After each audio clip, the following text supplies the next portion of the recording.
J'ai tellement aimé que je ne vous ai pas trouvé. Oh, remettez-vous, Roquette, remettez-vous. J'avais la gorge nouée comme un mouchoir. Plus vous jouiez, moi j'avais l'impression d'être à l'église.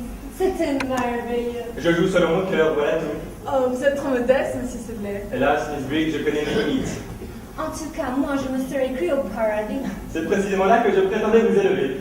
Monsieur Sedley, vous êtes trop bon. Tes compliments me font plaisir. Tu as ta manière toi aussi un peu musicien. Monsieur Sedley.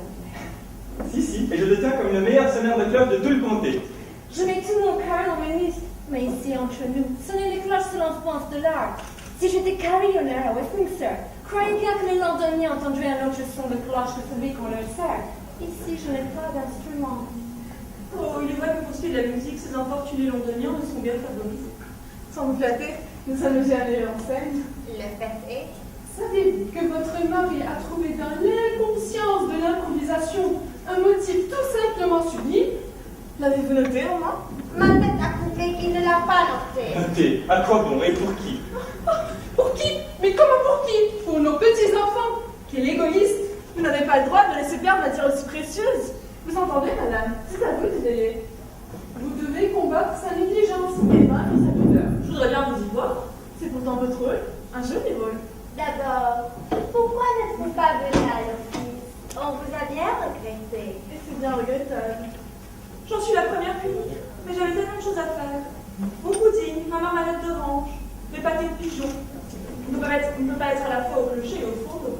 Que sera-ce quand nous leur chanterons votre terzetto? À condition qu'on ne fasse pas de fausse note à la 16e mesure. Qui fait une fausse note à la 16e mesure? Je vous le demande. Vous devez le savoir puisque vous l'avez remarqué. À quoi bon insister?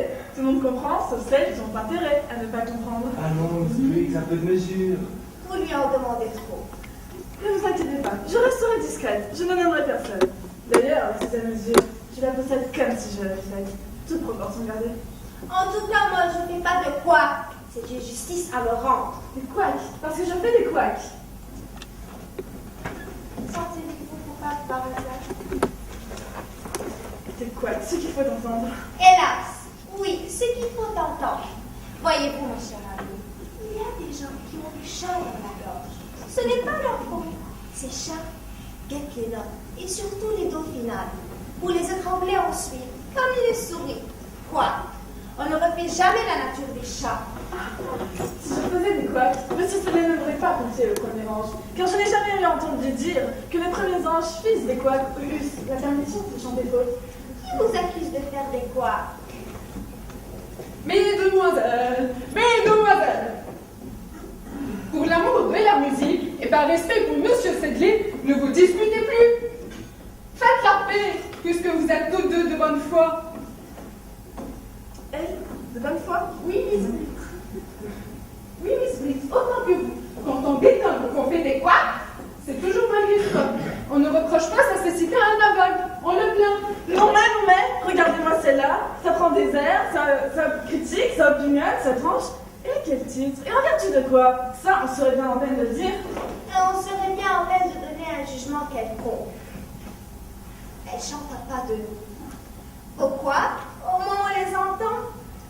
Oui, eh bien, puisque je n'ai pas de voix, vous vous passerez de mon silence. Et on verra bien comment vous vous en tirerez sans moi. J'étais bien bonne, mais vraiment bien bonne, de m'exhiber en cette crasselle et ce clapotis. Non, vous ne partirez pas, mais vous me faire un coup de canne. Que chacun ait du sang froid pour les deux autres et tout ira bien.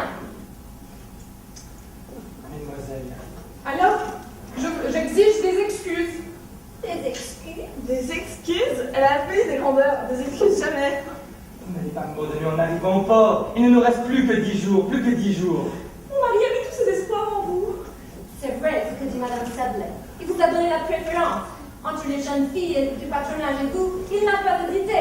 Il appuie ce risque. Et vous le récompenseriez en priant. Il a raison. Ok, je reste pour vous. Et moi? Je ne vous en demande pas plus. Songez donc que si Ronald va sans doute me faire l'honneur de coucher ici.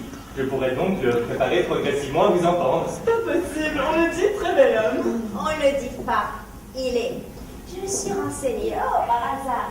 Il a la belle quarantaine. Et il n'est même pas marié. Oh, il en a de la chance. Demain, je vous montrerai la robe que je me suis faite faire. Voile orange, ruban vert à main, gardé de cerises, et volant de surprune.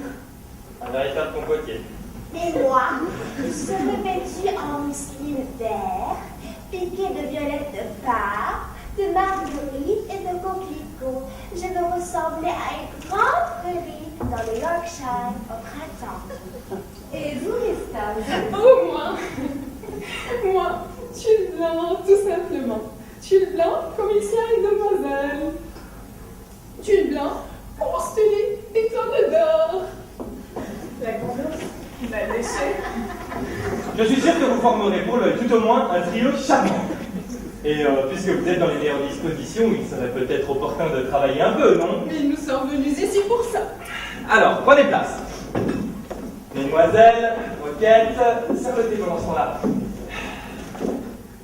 Sommes-nous prêtes? Oui. 1, 2. Malheur à toi qui convoite ta mère, c'est l'Éternel qui punit les méchants. Malheur à toi qui convoite ton frère, tu subiras un juste châtiment. Oui, je poursuis la glare impitoyable, celle qui prostitue la clôture. Non, oui, comment dirais-je, vous écorchez la note. D'un glaive impitoyable. Quoi? Je l'ai plus trop bas, c'est tout. Reprenons. Malheur à toi qui l'adultère consent, notre Seigneur te met en pilori.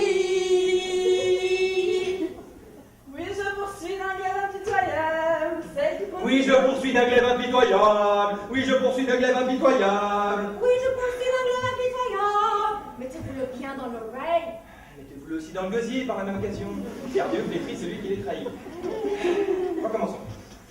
Oui, je poursuis d'un glaive impitoyable, celle qui prostitue la Oh clôture. non, un demi-ton plus haut, je vous en supplie, faites un effort. C'est la musique qui me gêne, sans quoi? Donnez-moi une note dans cet hasard.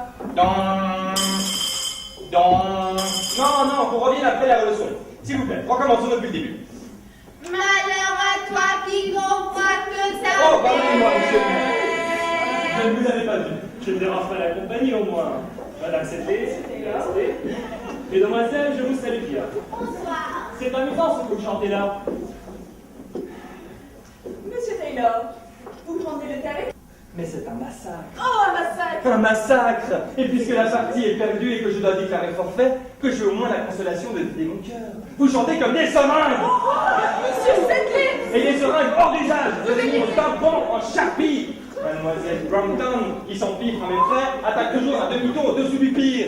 Mademoiselle Briggs, que voilà, collectionne les couacs avec le sadisme d'une vieille fille insatisfaite. Georges! Voyons, Georges! Laisse-moi finir. Quand la mademoiselle Tarzan m'a volé pipi et des rigoles dans ma partition, je songeais à la changer par quelques hiboux centenaires. Réflexion faite, je suis ravi de ce contretemps. J'échappe ainsi à une humiliation sans précédent. Mon avenir est dans le lac, ma carrière est fichue, mais mon martyr est terminé. Allez donc au diable, Coris pour sourd! Vous êtes un mécréant. Un grand personnage! Après tout ce qu'on a fait pour vous, Quand je pense que j'avais commandé une bonne Madame Sedley, je veux bien d'avoir un mari pareil. un mari, elle est humaine. Vous en repentirez, monsieur Sedley! Monsieur le maire, Désolé, bonsoir Madame Sedley. Monsieur Sedley. Bonsoir Monsieur Sedley. Nous ne restons pas longtemps. Nous ne prendrons même pas la peine de nous asseoir. Nous sommes attendus par le pasteur Rayton. Pour lui remettre la pétition de Miss Briggs. À laquelle il ne manque que votre nom à tous les deux. Tenez, tenez-la, s'il vous plaît. J'aimerais d'abord savoir de quoi il s'agit. Eh bien, il s'agit d'interdire l'accès à l'église à mademoiselle Géraldine Doss, tout simplement. Comme si ce scandale ne vous atteignait pas personnellement. Quel scandale! Mais comment? N'avez-vous donc pas vu que depuis 10 jours, cette personne assiste impunément à tous les offices? L'église n'est pas Hein? J'écoute. une maison de... Vous voyez bien, quoi. Tolérance. Tolérance, ne dites pas de vilains mots. Cette personne dégage une odeur pestilentielle de stupre et d'obscénité. Elle sent le vice à plein nez. Une odeur de stupre et d'obscénité. Et à quoi la reconnaissez-vous donc? Je ne reconnais pas où y dire. Ce visage, outrageusement parlé, ces indécents froufrous de soie, c'est affreux. Nous ne sommes pas au théâtre. Cette lettre doit très bien voir de quoi je parle. Oh, vous savez, moi je ne valide que dimanche matin. À une heure où il n'y a personne. Mais je suis sûre que Monsieur Sévier partage votre indignation. Et qu'il va signer. Georges? Non. Vous ne signez pas? Il ne signe pas. Pourquoi ne signez-vous pas? Et parce qu'on ne peut interdire personne d'aller à l'église. D'aller à l'église ou d'aller vous entendre? Vous ne pouvez pas ne pas signer un homme comme vous? Un homme. Ne prononcez donc pas un mot dont vous ignorez le sens. Je ne signe pas, là c'est net, je ne signe pas. Ça, ce n'est pas catholique. Il y a anguille sur roche. Vous avez perdu le sens moral, monsieur Sedley. Il règne ici une odeur de moisi qui m'incommode singulièrement. C'est bien, ne l'insistons pas. Nous sommes indignés, tenez-le pour dit. Indigné! Indigné! Oh non, mesdemoiselles, vous ne partirez pas sans avoir pris une tasse de thé. Il y a un excellent pudding. Et je vais prendre 3 tartes exquises de chez Baguette. 3 tartes? Soit. C'est bien que vous êtes agréable. Par ici. Monsieur Sidney est très nerveux aujourd'hui. Il attend une lettre qui n'arrive pas. Il ne faut pas lui en vouloir.